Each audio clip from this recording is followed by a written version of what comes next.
Olá, seja muito bem-vindo, seja muito bem-vinda ao nosso podcast. A cura do teu corpo através da cura da tua alma. Neste podcast vamos encontrar histórias reais de transformação física. O meu nome é Raquel Madeira, sou coach de saúde, bem-estar, desenvolvimento pessoal e de fitness. Neste podcast vou partilhar contigo as minhas histórias, as minhas vivências, a minha realidade, aquilo que me ajudou a curar o meu corpo, a ter uma relação de paz com o espelho, com a balança, com a minha comida, a enfrentar os meus medos e as minhas inseguranças. Vem comigo nesta jornada. Olá, boa tarde, sejam muito bem-vindos a mais um podcast, A Cura do Corpo através da Cura da Alma, e hoje trago-vos algo muito especial, algo que me enche a alma de falar sobre este tema. Vamos falar de terapias alternativas e holísticas, e para isso trago Ana Paula Mendes. Olá, Ana Paula, tudo bem? Olá, boa tarde, Raquel. Muito obrigada pelo convite, está tudo bem? Obrigada por me convidar para este desafio e para esta participação. É para mim importante e estou muito agradecida por isso. Obrigada. Grata eu por ter aceito o meu convite, por estar aqui a partilhar um bocadinho de si, um bocadinho daquilo que é enquanto ser humano e enquanto profissional. Eu vou só contar aqui como é que nós nos conhecemos, foi assim Sim. muito engraçado. Temos uma amiga em comum, portanto, eu na Uhum. altura viajei para Portugal e tenho uma amiga aqui, amiga aluna, que me pediu para a Ana lhe trazer, me enviar uns óleos essenciais, Sim, qualquer sim, coisa assim. sim, sim, sim, sim. E depois a Ana, encontramos-nos, isto já foi há um ano e qualquer coisa, Sim, acho que praticamente há 2 anos já.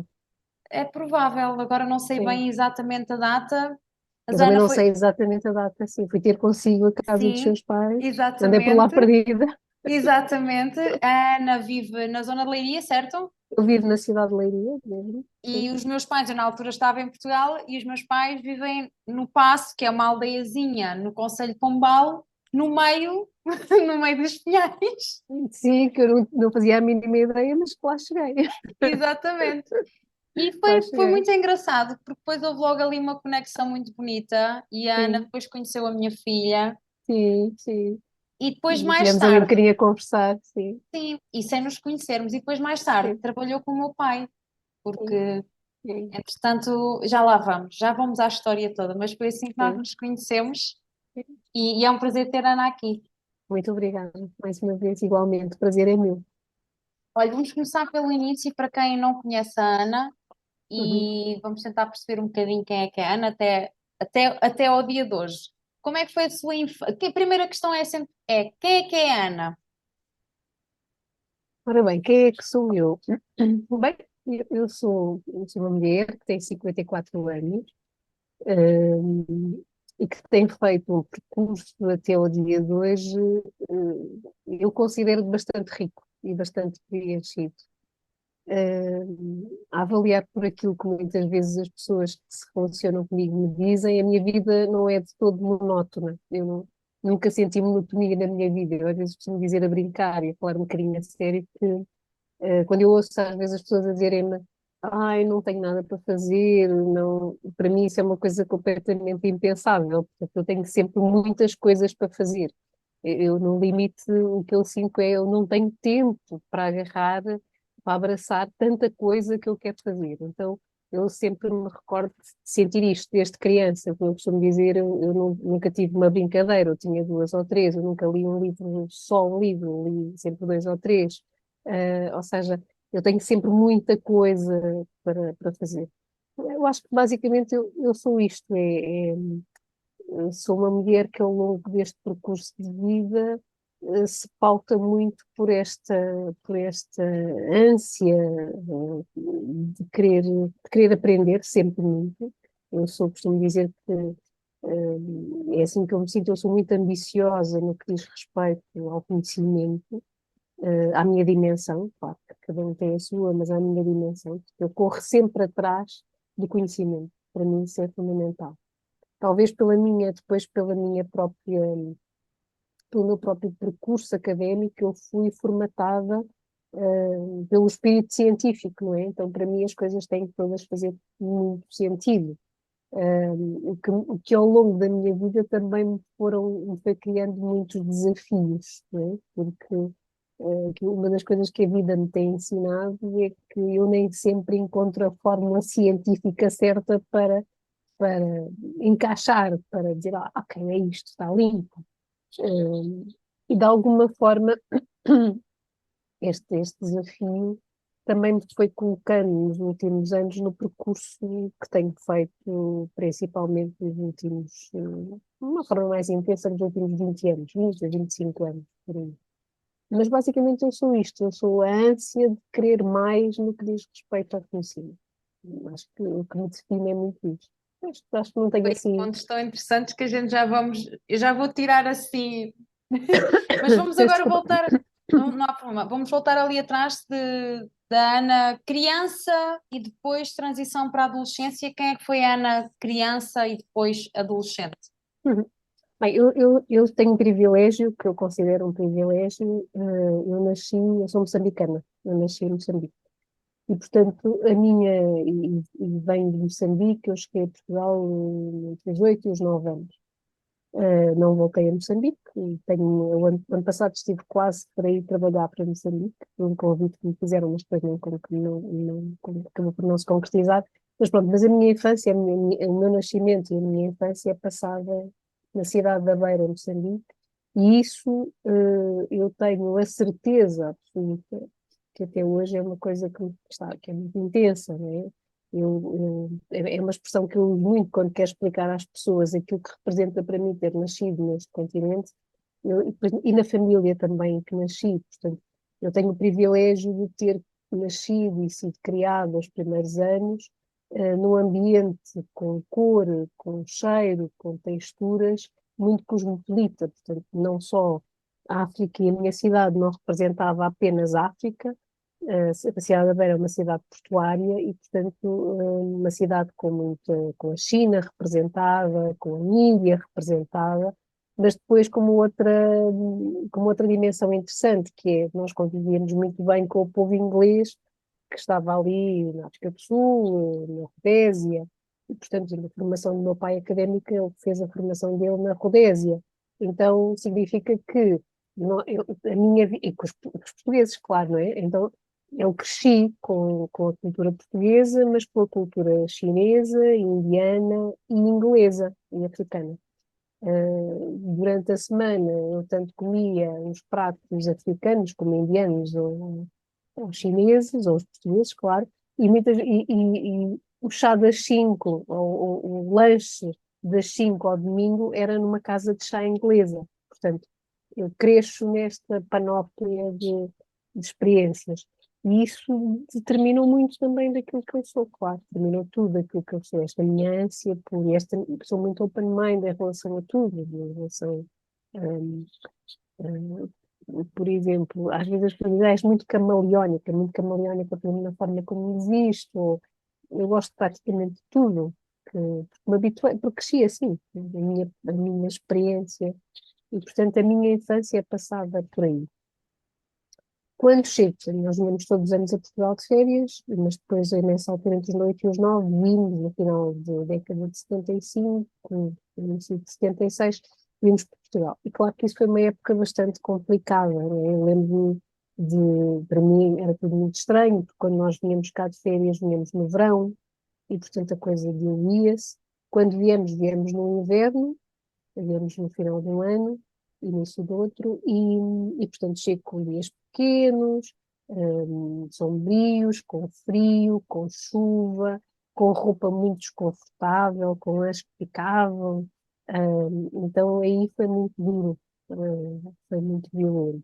E também num contexto familiar de quem veio ninguém queria vir, não é? Eu acredito até hoje que os adultos vieram pelas crianças, não é? Os meus pais vieram pelas filhas, os meus tios, que eu tinha lá a minha família materna, ou seja, os meus pais cresceram lá. Os meus avós paternos e maternos é que foram, no final da década de 30, para Moçambique e Portanto, levaram os seus filhos. os teus pais já nasceram em Moçambique. Não, os meus pais foram pequenos para Moçambique, Ok, cresceram em Moçambique. ok. Cresceram em Moçambique, conheceram-se lá, casaram lá, A minha família materna e paterna estava toda lá representada, porque depois os meus avós chamaram sobrinhos, e portanto, quer a minha família materna, quer paterna, estava muito bem representada em Moçambique. E quando vem, portanto, vem já uma terceira geração, no sentido em que já os filhos cresceram, casaram-se, tiveram filhos, e portanto já tínhamos, nós éramos todos pequenos, não é? Estávamos todos, a minha irmã, que é 10 anos mais velha do que eu, era a mais velha de ambos os lados. Portanto, ela hoje tem 64 anos, ela veio um ano mais cedo, ela veio com 15 anos, 15, 16 anos, ela veio com 15 ou 16 anos, ela não me recordo bem. E, não, ela veio com 16 anos, sempre. Era a mais velha, porque depois as crianças só apareceram todas 10 anos depois. Portanto, nós tínhamos ali todos entre os 6 e os 8, 9, estávamos ali todos de um lado e do outro, as crianças que existiam tinham essa idade.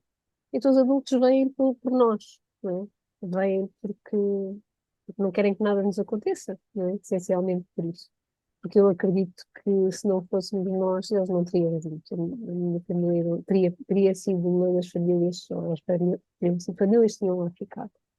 Pronto, então num ambiente em que se torna, em que havia muitos hábitos, e que se tinham em Moçambique, cá em Portugal, era uma missão quase impossível, porque de repente a família que estava toda vinha toda na mesma cidade, não sendo um país grande, Portugal, mas com dificuldade na mobilidade, não era também aquilo que havia hoje, não é? A minha mãe é transmontana, é de Idago, então a minha família materna ficou toda mais para norte, portanto, de Viseu para cima, a família do meu pai é aqui da zona do distrito de Leiria, e portanto já está aqui Coimbra, Leiria. Mas pronto, aquelas coisas que nós estávamos habituados, aqueles almoços de família que começavam no início da manhã e terminavam ao final do dia, isso passou a ser praticamente impossível, ficar só reduzido ao Natal, não é? Então sentiu-se muita falta desse convívio, dessa dinâmica familiar. E isso para mim foi bastante violento e acredito que pronto, para todos, não é? Quer adultos, quer mais pequenos. Então a minha adolescência é essa. Vivo muito essas dores de um novo país, com novas características, com pessoas diferentes, com a família que tem um comportamento diferente, que fez por manter a prática que tinha de convívio familiar, mas que depois as coisas não eram tão fáceis, não é? As coisas eram mais desafiantes, só para termos uma ideia. Na altura eu recordo quando visitávamos os meus avós maternos em Vidago, nós demorávamos 6 horas de viagem. E eu lembro de estar sempre a perguntar ao meu pai, paizinho, demora muito? O meu pai dizia, tá, é que estamos quase a chegar, estamos quase a chegar. E nunca chegar, quer dizer, 6 horas. Onde é que é Vidago? Vidago é perto de Chaves, é mesmo lá em cima, Trás-os-Montes. para as montes, sim. Uf. Sim. Então, foi doloroso, não é? Esta parte foi bastante dolorosa.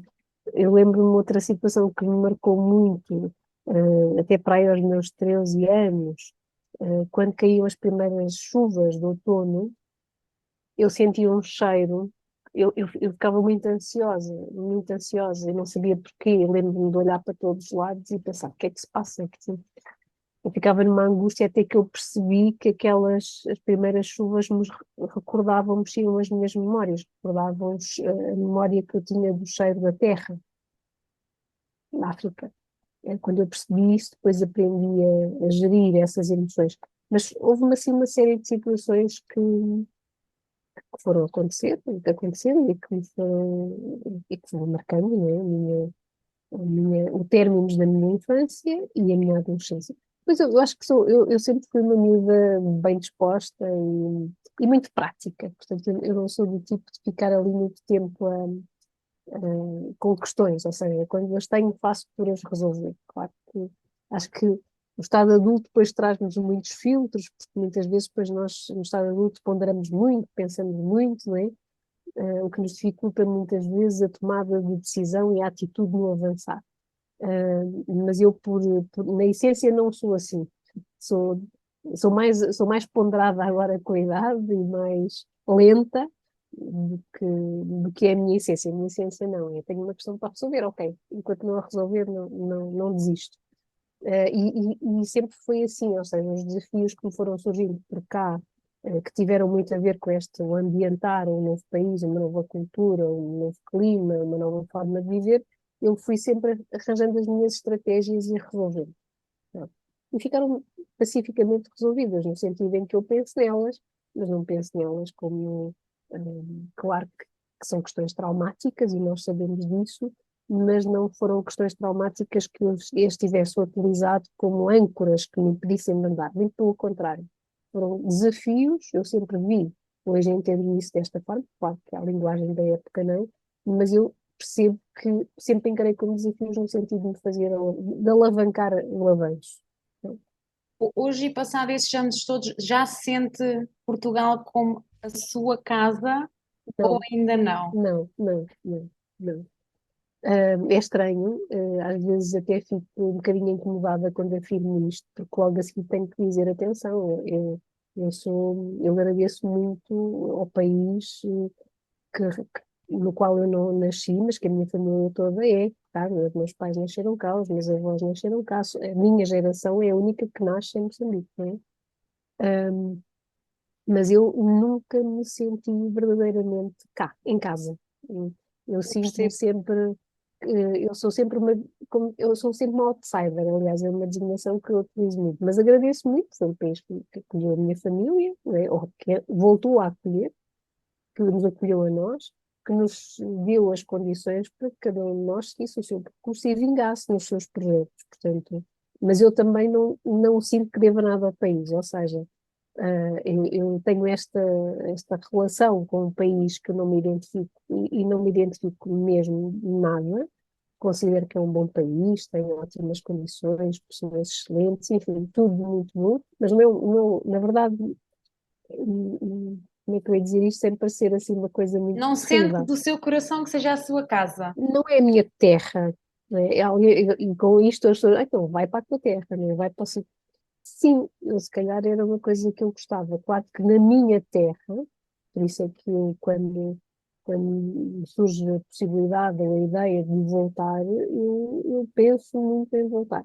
Claro que eu sei que, infelizmente, a terra onde eu nasci é uma terra que tem um potencial tremendo, como toda a gente sabe, mas depois, culturalmente, evoluiu no pós-descolonização de uma forma, e ainda hoje, não é? A África continua em muitos locais a ser autênticos barris de pólvora porque mesmo na própria dinâmica da população endémica não se entendem, não conseguiram passados estes anos todos ter um plano de paz e de construção. Mas isso não tem nada a ver com a terra, não é? Aquilo que eu estou a falar é da terra Sim. onde eu nasci. Claro que depois em termos culturais as coisas são outras, né? E a dinâmica social é outra. Claro que se eu pudesse juntar o melhor dos dois mundos seria o ideal, né? Mas pronto. Então a minha adolescência eu acho que assim as principais crises, entre aspas, tiveram muito a ver com esta raiz, Sim, por causa com, de com sentir em casa. sim, sim, sim, com o sentido, com ver onde é que eu podia colocar as minhas raízes, se eu podia enraizar aqui ou não. Se hoje estou enraizada, não. Não, eu sinto-me sempre assim muito. Às vezes aos olhos dos outros parece que eu estou muito enraizada, mas na verdade não estou. Mas atenção, mas faço o trabalho de casa e faço todos os dias por isso. E é uma coisa, é uma situação que eu penso nela e penso que muito daquilo que eu faço, aliás, tudo daquilo que eu faço depende muito do meu bom enraizamento e, portanto, isso é uma coisa que me ocupa a mente e que está presente em mim todos os dias. Portanto, eu não descuro essa parte, mas tipo, eu ocupo de QB para desempenhar bem a minha função. Mas tenho uma parte que é minha, são as minhas questões, depois aí esse é outro mundo. Uhum. Percebo perfeitamente. Como é Basicamente que, é isso. como é que foi depois, em termos, foi estudar, o que é que foi estudar, o que é que foi fazer profissionalmente depois da sua adolescência? Ok, eu, mais uma vez, sempre no mesmo padrão, eu sempre gostei de imensas coisas. Portanto, eu costumo dizer a brincar que a primeira coisa que eu quis fazer era ser trapezista. Na verdade, o que eu queria ser era ser contorcionista. Uau, Eu tenho uma coisa, eu tenho uma característica genética que herdei, na minha linha paterna, que eu tenho ligamentos maiores que o normal, que me dá uma grande elasticidade e uma grande capacidade de fazer assim umas coisas engraçadas com o corpo. E, portanto, eu sempre achei, nem sempre achei, mas até uma determinada idade achei, depois tive ali uma fase em que não achei muito interessante, depois voltei a achar interessante. Pronto. Quando criança, isto é muito interessante nas brincadeiras, porque nós conseguimos fazer mais coisas que o resto do pessoal, não é? Pronto. Enquanto os meus primos, sei lá, não faziam bem esparregado, eu fazia esparregado. Como queria, como me apetecia, quando queria, quando me apetecia. As brincadeiras nas barras, por exemplo, eu sempre fazia vários movimentos contorcionistas e, portanto, isto apetecia-me ser a estrela, não é? Então, o que eu queria, eu ia ao circo, não é? E o Estava que eu na queria fazer, ginástica, fazia ginástica, não, fazia ginástica na escola, sim, mas não nada, fazia. nada assim mais avançado. Não, nada mais avançado. Até porque cá está, porque a fase em que eu podia ter entrado, eu venho para Portugal e em Portugal na altura as coisas não eram, não é? A realidade não era a mesma. Se eu continuasse lá, muito provavelmente teria enveredado por uma classe de ginástica, porque era prática, era habitual. Cá em Portugal não. Não é? Fosse prática em Lisboa, nas cidades, mas quando viemos para Portugal, ficamos a viver em Coimbra, mas depois o meu pai optou por construir e refazer a vida dele na vila onde ele nasceu, que foi a Figueira dos Vinhos. Então, numa vila, num ambiente de vila, as condições não eram assim tantas, ou seja, não havia assim tanta oferta. Pronto, e então, isto para dizer que a minha primeira atividade profissional que eu gostava de ter sido era, eu dizia que era trapezista, mas na verdade o que eu achava que queria ser contorcionista, mas vai, adiante. Mas foi, lembro, a primeira coisa, mas depois quis ser arqueóloga, quis ser arquiteta paisagística, uh, quis ser muitas coisas. E a verdade é que eu acho que se eu tivesse em verdade por qualquer uma das outras atividades, eu teria sido feliz. Ponto. Até que já no final do terceiro ciclo, eu percebo que há aqui alguma tendência para a área da saúde, né? E para a área da vida. A vida interessa-me. Tudo quanto tem a ver com a vida interessa-me. Basicamente, esta é a ideia que eu percebi. E consigo encontrar uma coisa que até hoje eu brinco muito com isso e até em contexto de sala de aula digo muito aos alunos. Lá, avancem com uma ideia que eu relaciono o que quer que seja com vida com V maiúsculo. Um, Porque tudo é vida, não é? Então, eu muito cedo, sem ter esta consciência que tenho hoje, percebi esse estado de paixão pela vida. E aí começo a pensar o que é que eu gostaria de fazer. Pronto. E no secundário começo a definir a área da saúde, mas entretanto, e faço o secundário bem encaminhado para entrar na área da saúde, portanto, para entrar em medicina, mas o meu 12º ano, foi mais um ano de mudança. É um ano em que eu saio da vila onde estudei, todo o meu terceiro ciclo, e 10º e 11º ano, e vou para a cidade de Coimbra, que é uma cidade que eu conhecia, que praticamente cresci em Coimbra também, porque a minha família também está, as minhas tias em Coimbra. Então, não foi por aí, foi porque eu vou para uma escola de extrema exigência, o que também não foi por aí, porque eu vinha muito bem preparada, mas muito elitista, eu acho que a palavra é esta, certo? Portanto, eu lembro-me de eles dizer, esta é aquela que vem da Serra. Para mim me fazia imensa confusão, porque aquela gente não conhecia do lado nenhum, e eu pensava, meu Deus, que pobreza. Acho este, venho da Serra, mas eles não sabem a minha vida, né? Eu não me considerava de Serra nenhuma, eu considerava do mundo, né? Eu que nasci em Moçambique e que tinha a certeza que já tinha visto muito mais coisas que a maioria deles e com muito mais experiências. E a notar que isto tudo numa fase, eu entrei na faculdade com 17 anos, portanto eu fui para Coimbra com 16 anos. Uma miúda, né? Adolescente ainda.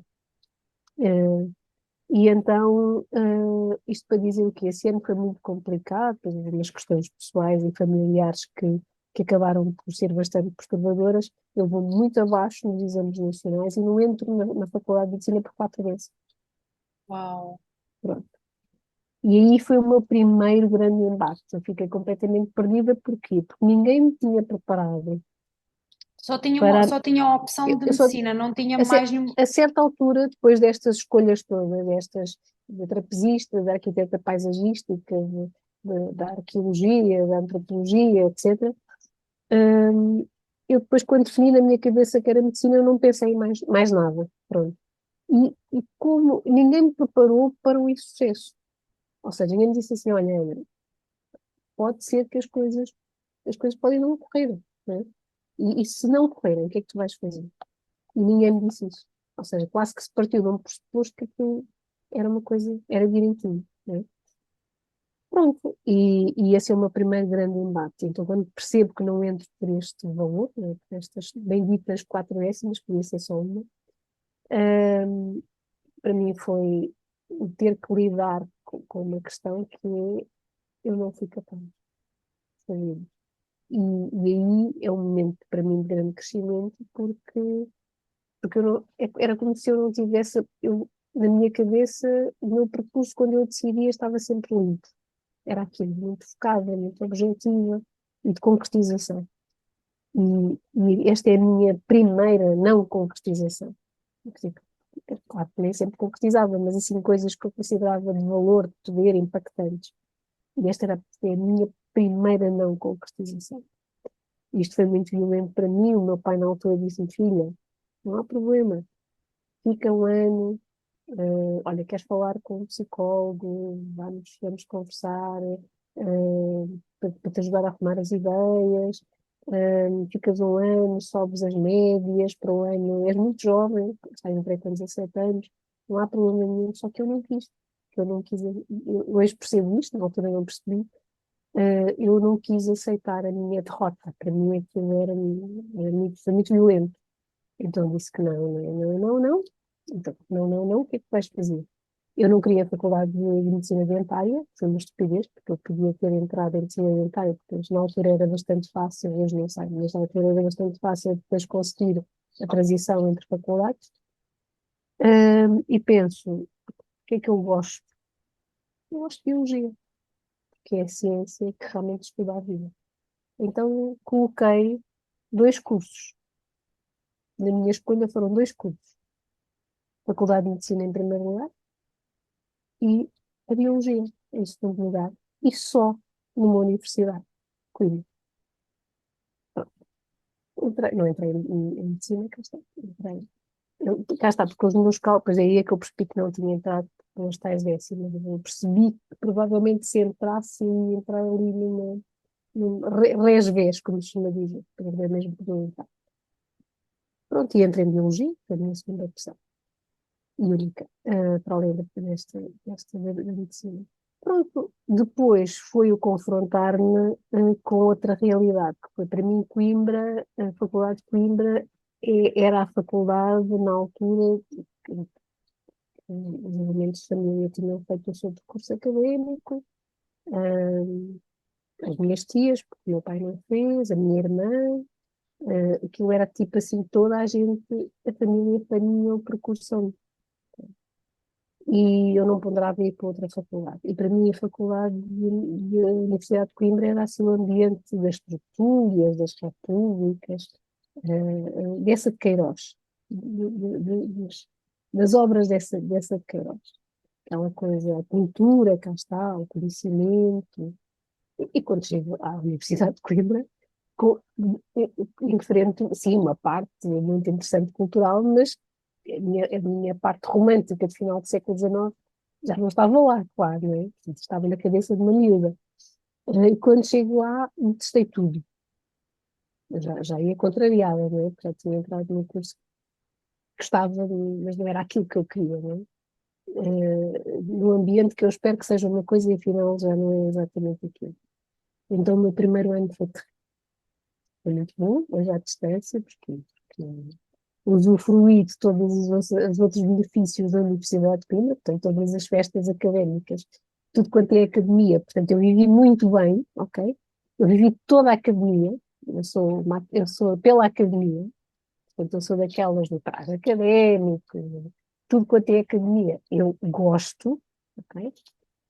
E apanho a Universidade de Coimbra, a academia, numa fase de rejuvenescimento do pós-25 de Abril, Porque a minha irmã, por exemplo, que tinha terminado há poucos anos, é um 25 de Abril, portanto, ela renega completamente a tradição. Eu não, eu sou a primeira geração que quer agarrar a tradição. Se a minha irmã não quis fato académico, não quis, a academia era quase uma cruz por cima, eu não. Eu faço parte da geração que vem resgatar a academia, que quer muito a academia, que tem muito orgulho em vestir o fato académico, em estar nas serenatas, portanto, eu faço parte das primeiras RGAs, aquelas discussões que nós tínhamos pela academia.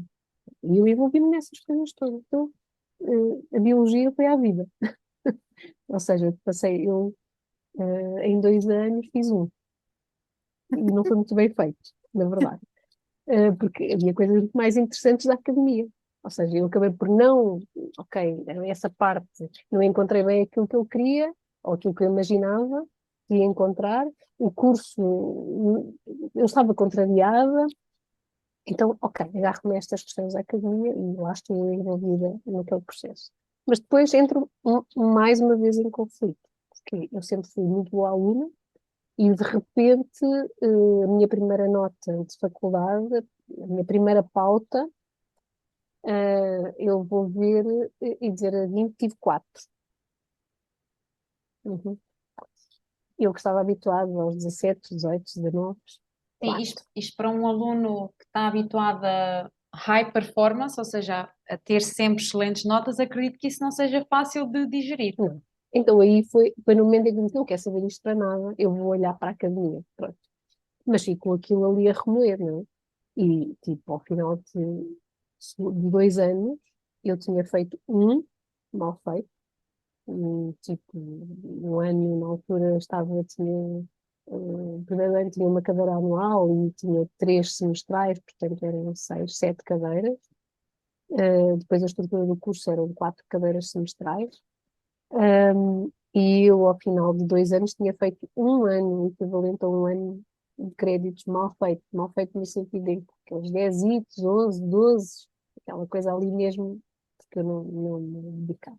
E aquilo para mim também não fazia sentido. Então, ao final de 2 anos, eu pensei, não, ou eu desisto e vou fazer outra coisa da vida, porque eu também não tenho perfil para estar aqui com esta forma de estar. Ou eu me entrego e trabalho, e me dedico, ou então estar aqui assim, não, também o que é que me vai dar? É muito interessante, ok? Já na altura, já com 19 anos, né? Quase 18, 19 anos, ou mais 19 anos, e penso, não, tenho que mudar. Ou desisto, ou fico e pronto, é isto que eu gosto, é isto que eu O vou. curso em si não lhe dava muito prazer, é Eu não isso? dei hipótese, eu não lhe dei hipótese nenhuma, porque eu estava contrariada e, portanto, não dei hipótese nenhuma. No momento em que eu decido que é isto que eu vou fazer, é o momento em que eu me volto a apaixonar pela biologia. Ok, interessante. Pronto. Então, Então quando entrei continua o curso, continua no mesmo curso continuei no curso. e concluiu o curso? E continuei o curso, fiz a vertente de investigação, ou seja, dou uma reviravolta, porque depois o curso tinha uma vertente pedagógica e uma vertente científica. O ensino para mim estava completamente fora de questão, eu na altura achava que não tinha qualquer perfil para o ensino, então avanço para a investigação e apaixono-me, e volto a apaixonar-me por uma coisa que sempre tive apaixonada, mas que não dei hipótese na faculdade, pela ciência, pela biologia, que ainda hoje me mantenho apaixonada, passados mais de 30 anos. E é Mas hoje em dia difícil. dá aulas ou não dá aulas? Ainda continuo a dar aulas, mas dou aulas tipo, eu dou umas 10 horas em média por semana. Então acabou por entrar no ensino, havia Mas ensino. isso é outra história. Não, isso depois que aconteceu foi que eu estive na investigação, portanto fiz o meu percurso de investigação. A minha área de investigação é melissopalinologia, uma coisa que a maior parte das pessoas não sabe o que é, mas o meu trabalho era, ou foi, uma fase de definição de DOPs em Portugal, que são a definição de áreas geográficas, temáticas, geralmente a ver por exemplo, o azeite, neste caso a minha era do mel. Portanto, o que eu fiz foi, o meu trabalho na altura era identificar grãos de pólen existentes no mel, para depois nós pudéssemos fazer, olha, este é multiflora, este é, sei lá, de eucalipto, este é de lavanda, e trabalhava com uma outra colega da Faculdade de Farmácia, em que ela fazia a componente bioquímica e nós juntávamos os resultados numa fase em que começam os processos de certificação de qualidade e é preciso enriquecer os rótulos com a informação da composição alimentar. Então, eu trabalhei com o mel e também já na definição das características do mel para a saúde. Que características é que aquele mel tem, que são dadas pelo pasto que as abelhas visitam e que depois lhe confere determinadas características que dão determinados benefícios àquele alimento. Pronto, e eu pensei, ok, é isto que eu quero fazer. É isto interessa-me. Esta área interessa-me a investigação, eu estou cá, é isto que eu me imagino estar no laboratório, sair para o campo, ter esta relação de um produto que vai fazer bem às pessoas, ok. Pronto. Só que, entretanto, apanho uma crise no instrumento financeiro para as bolsas de mestrado e doutoramento. Na altura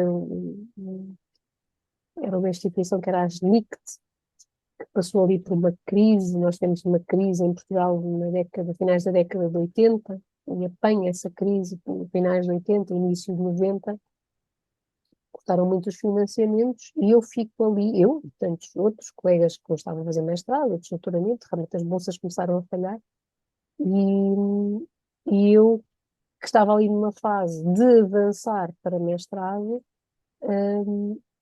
ficamos ali, fiquei ali apanhada naquele limbo, digamos assim. E eu tinha uma vontade muito grande de continuar, mas tinha uma outra vontade muito grande, que era ser independente na minha vida. Eu não queria continuar dependente dos meus pais. Eu queria criar a minha vida, queria ter a minha vida, que a bolsa nos permitia, não é? Era uma bolsa que nós nos permitiam. A gente que ainda hoje vive de bolsas, continua a fazer o trabalho de investigação com a sua bolsa e tem a sua vida. E na altura era essa a perspectiva. Na altura concorro a portanto, a nível internacional, os países mais fortes na altura eram o México e a Austrália. Abriu uma candidatura para bolsas de mestrado para a Cidade do México. Eu concorro, havia 2 vagas, eu concorro, fiquei colocada. E o que é que acontece? Uma crise dos zapatistas. Há um movimento no México que são os zapatistas, há ali uma revolução, e eles fecham o México, fecham a cidade do México e dizem, não vem ninguém de fora. Ponto. E eu volto a ficar outra vez no limbo, ou seja, primeiro a GNIC falha com as bolsas, segundo eu concorro para o mestrado, entro, mas há uma crise internacional naquele país, eu não, fiquei, mas não vou, e eu pensei, não, ok, eu não vou continuar, eu tenho que fazer alguma coisa. E o que é que me surge? Por através de uma colega, numa situação engraçada também. Num colégio privado, ali mesmo ao lado do Botânico, que era a minha base em Coimbra, a possibilidade de ir dar 8 horas de aula. Ok, era o suficiente para me manter. Então, eu vou, e quando vou dar aulas, depois assim, de muitas vezes dizer que não vou, não tenho jeito, não tenho formação, não sei o quê, quando eu vou, percebo que gostava de dar. Aulas de E biologia? Era aulas de aulas de biologia? biologia. Na altura até fui dar uma disciplina que havia de opção, que tristemente desapareceu dos currículos, que era uma disciplina de ecologia. Fui dar uma disciplina de ecologia ao 10º ano e fui dar uma outra disciplina de opção também, que era uma disciplina de saúde. Houve uma altura que houve 2 disciplinas de opção no secundário, uma de ecologia e outra de saúde, também havia no nono. E eu então vou dar não sei se tinha 3 horas, não sei, eu sei que o horário eram 8 horas, não sei se era 4, já não me recordo, mas vou dar aulas de ecologia e vou dar aulas de saúde. Ok, eu senti-me super bem, gostei, tinha quase a idade dos meus alunos, é uma coisa muito estranha, porque eu vou dar aulas com 20 anos, eh, Uau! e então era assim, e era secundário, portanto, apesar de eles serem mais novos, mas a diferença não era assim tão grande, eu tinha um ar de muito miúda, e portanto aquilo era assim, várias cenas engraçadas pelo meio. E eu percebo então que gosto. E quando tudo isto falha, em termos de processo de investigação, eu penso, não, é assim, eu gostei, vou avançar. E então isso acabei por entrar depois nos mini concursos, depois acabo por entrar num colégio privado, onde estive praticamente 10 anos, E a certa altura, quando estou neste percurso, mas nunca estive exclusivamente a dar aulas. Ou seja, durante todo o processo, continuei ligada durante muitos anos à investigação no botânico, depois ainda fiz uma pós-graduação na Escola Superior Agrária, fui curadora científica do Life Ambiente, ou seja, nunca dei exclusivamente aulas. Mas a certa altura, durante o processo das aulas, durante os anos em que estive a dar aulas, pai, no quarto ou no quinto ano, uma vez em conversa com os colegas, percebo que quem tinha a profissionalização ganhava bastante mais do que eu que não era profissionalizado. Eu pensei, que estupidez, quer dizer, se eu faço o mesmo trabalho do que eles, porque é que... E então o que é que eu decidi? Decidi voltar à faculdade e fazer a vertente pedagógica. Então fiquei com duas licenciaturas, com a licenciatura em vertente pedagógica e com a licenciatura em investigação. Pronto. E continuei durante alguns anos. O único tempo em que dei aulas durante mais horas anualmente foi um tempo que eu tive num colégio privado, já não em Coimbra, mas aqui bem próximo de Leiria. Aliás, é isso que me faz ir para Leiria. Então, me faz mudar de Coimbra para Leiria. Pronto. Entretanto, com o meio disto tudo e com outras, cá está, sempre muitas coisas. Eu nunca fiz exclusivamente uma coisa, né? Estou a dar aulas e estou a trabalhar no botânico, estou a dar aulas, estou a fazer uma pós-graduação, estou a dar aulas e estou a ser curadora científica do Life Ambiente, ou seja, nunca dei, nunca fiz, nunca estive, porque essa para mim, a docência para mim sempre foi, não era a minha profissão, e não é, eu não me considero como professora, no limite eu considero-me como uma boa comunicadora de biologia, de assuntos que têm a ver com a vida, é assim que eu me considero. Nunca tive carreira docente, ainda hoje não tenho carreira docente, nunca quis fazer carreira docente. E, entretanto, no meio destas tropelias todas, começo a dar formação numa área do esteticismo, já depois do projeto de investigação, de coordenação do Life Ambiente, etc. E nesse contexto, reencontro o Pedro Choi, Já que ouvi me falar. lembro Pedro Choi é uma das figuras, é a figura em Portugal que mais fez, uma das que mais fez pela medicina tradicional chinesa, que deu a cara, que lutou por um reconhecimento, por uma valorização, por uma regulamentação, por uma legislação. Pedro Shea, na medicina tradicional chinesa, é a figura. Depois acabou por se afastar, porque este processo foi bastante exaustivo, ele pagou um preço bastante elevado pela exposição mediática que teve, mas foi bastante importante. Foi uma das pessoas bastante importantes. Depois houve outras noutras áreas, mas ele foi uma das pessoas importantes. Então eu lembrava-me dele na faculdade, ele fazíamos anos no mesmo dia, mas ele é uns anos mais velho do que eu. Ele, na altura, estava na faculdade de medicina, que depois acabou por não terminar, acabou por assumir a parte da medicina tradicional chinesa e avançar por aí, e cruzo-me com ele no contexto de formação, numa instituição onde eu dava formação, peço desculpa, e onde ele ia fazer consultas de medicina tradicional chinesa e os tratamentos. E cruzo-me com ele e com o irmão, com o Zé, que é cardiologista.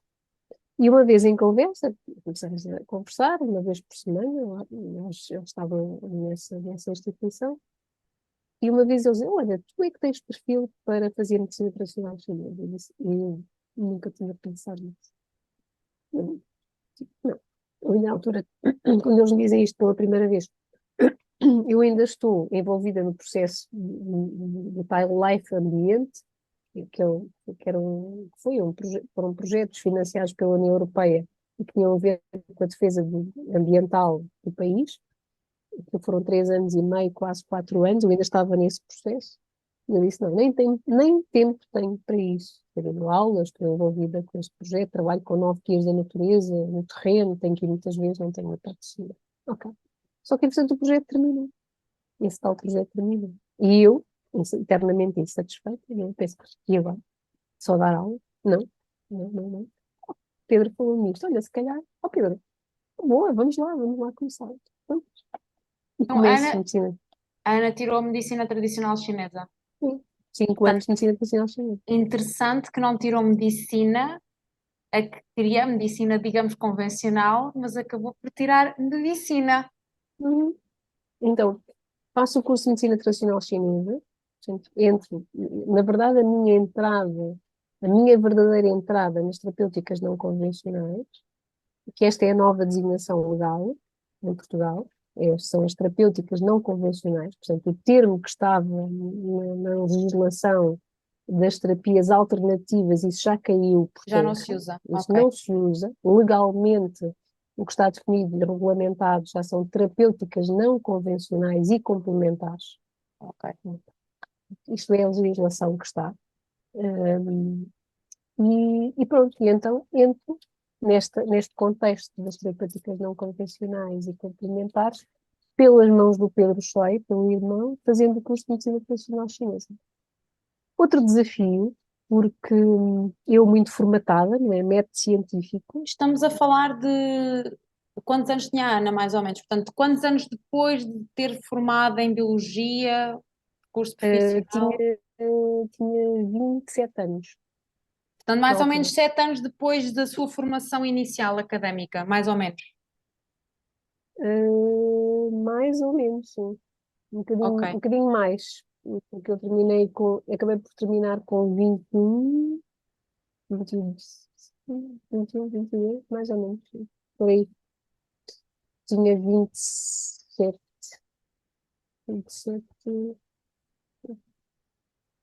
sim, porque eu termino com 33, portanto, sim, são 5 anos. E o desafio foi como é que alguém que vem de uma área tão Não, o desafio, científica. não, o meu desafio, eu nunca penso muito nos desafios dos outros, é muito estranho. Eu sou sempre os meus desafios. O meu desafio era, eu vinha de uma formatação completamente balizada do método científico. Eu fui treinada, na minha cabeça, método científico. Eu sempre fui mesmo assim, muito objetiva. E então chego ali e de repente deparo-me com uma linguagem, com uma forma de pensar, com termos que eu nunca me tinha passado aquilo pela cabeça. Aquilo quase que foi de impulso. Olha, agora olha, não tenho isto, não tenho mais nada para fazer, só tenho as aulas, chatice, não vou arranjar outro desafio. Mas eu nem pensei bem nisto, avancei. Ponto. E quando chego lá, quer dizer, mestre do coração, eu pensava, mestre do coração, pericárdica, triplo aquecedor, disse que este tema, o que é isto? Eu não percebo nada disto. Quer dizer, para mim foi um desafio, porquê? Porque não colava, eu não conseguia nos primeiros anos descolar-me, né, porque eu não me tinha preparado para aquilo, para deixar, não era deixar, mas ser capaz de dizer, não, até aqui é a tua formação, daqui para a frente open mind, quer dizer, outra forma de estar, de ver, de interpretar. E eu não estava preparada para isso. Foram 2 anos super desafiantes, em que eu achava que não entendia nada, e que mais uma vez eu penso, vou desistir disto, o que é que eu estou aqui a fazer? Mais 3 anos, eu não vou ser capaz de fazer isso. Eu tinha convencido uma colega minha de faculdade a fazer, ela vinha de Aveiro, eu ia de Leiria, o curso era em Lisboa, e nós lá íamos aos fins de semana, cursos intensivos de fim de semana, e depois de uma semana de trabalho, muito trabalho, lá íamos nós, e eu a certa altura disse, Anabela, provavelmente eu não vou continuar, porque para mim não está a fazer sentido, eu não estou a ser capaz, mas de repente, uma conversa, eu olhei para aquela gente toda e pensei, mas há aqui outras pessoas, enfermeiros, com uma formação idêntica, se eles são capazes, porque é que eu não sou capaz? Eu tenho que ser capaz. Então eu decido, nessa altura, que eu tinha que ser capaz. E foi uma das minhas melhores decisões da vida. Porque eu costumo dizer que eu hoje, com a idade que tenho, eu sinto-me muito eficiente, sinto-me menos eficiente em alguns aspectos, né, porque são as limitações do meu corpo biológico, de mobilidade, de flexibilidade, enfim, de tonicidade, aquelas coisas todas mais biomecânicas, mas sinto-me muito melhor em termos de interpretação, relação, eu sou muito mais capaz, né? E eu devo Interessante. muito isso, A Ana, exatamente. a Ana, por acaso, desculpa interromper, mas a Ana já usou aqui em várias coisas da sua vida a palavra decisão e como é que essa decisão completamente transformou a sua vida. Uhum, Em vários momentos em que lhe apareceram desafios, a Ana verbalizou, eu decidi, e como é que essa decisão fez com que concretizasse. uhum, Às vezes as pessoas ficam muito na eu não consigo, e que é tudo uma decisão. Portanto, isso também é uma decisão. A pessoa dizer eu não consigo, eu não quero, isso também é uma decisão, mas quando a mudança de palavra e de decidir, como faz mudar completamente o Sim. cenário. Por Queria isso é só que eu reforçar isso. sim, por isso é que eu no início disse que hoje, com a maturidade que tenho, e observando assim, fazendo este circuito, esta linha temporal, eu percebo que os meus desafios foram sempre usados, a maior parte das vezes, não terão sido todos com certeza, mas foram muitas vezes usados como degrau de subida, degrau, ou alavancaram qualquer coisa, alavancaram uma grande mudança. Hoje são interpretados por mim como os desafios que são desafios que foram construtivos, pelo menos que me alinharam neste percurso. Né? Que eu, hoje, olhando para trás, se a Raquel me perguntar, Ana, há aqui alguma coisa que faria de forma diferente? Assim, provavelmente, aos olhos de hoje, eu faria de forma diferente, claro que sim, não é? Mas eu sinto-me feliz com as minhas escolhas, na verdade. Eu sinto-me bastante feliz com as minhas escolhas. Eu sinto que o meu percurso é bastante construído e isso deixa-me bastante em paz. Eh, E hoje, em termos de terapias convencionais que a Ana pratica, o que é que faz neste momento em termos profissionais? Acho que ainda está a dar aulas, mas hoje, que terapias é que faz? E depois quero que explique assim um bocadinho, do que é terapia, o que é que isso pode realmente transformar a nossa vida, mas assim de uma forma muito sucinta, sem irmos muito ao ok, pormenor, sim de uma forma assim mais sucinta.